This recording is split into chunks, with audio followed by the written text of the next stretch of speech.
was taken away from me. I was laying in bed, couldn't do anything, except I realised I heard music. Beautiful, absolutely beautiful music. And something made me get up and play it on the piano, even though I was quite weak. And as I played the music I heard, it was such a huge release. And I knew I was clearing, I knew the memories that I had stored within me. Excuse me, and that was cleared as I played the music. And I realised one of my jobs here is to create music for people that are passing, to help them pass over.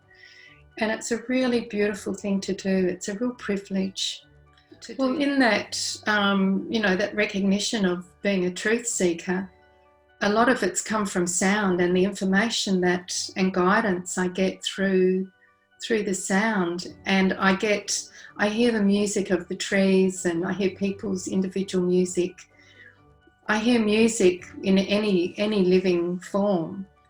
And often I'm guided to either do music for somebody.